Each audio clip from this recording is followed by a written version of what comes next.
मित्रांनो, आम्ही एक प्रोजेक्ट तयार केलेली आहे। त्या प्रोजेक्टचं नाव आहे रोड ओव्हरलोड कंट्रोल सिस्टम।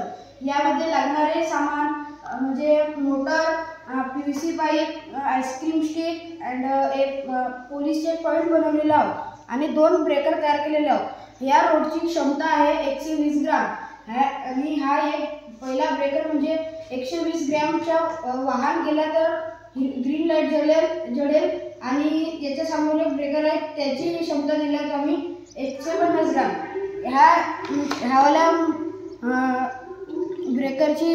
ब्रेकरवरून म्हणजे 150 ग्रामचा वाहन गेला तर हा बॅरेट पडेल आणि त्या वाहनाला जाऊ द्यायचे नाही किंवा त्या वाहनाचा वजन कमी करावं लागेल, नाहीतर त्या वाहनाला दुसऱ्या मार्गाने जावं लागेल।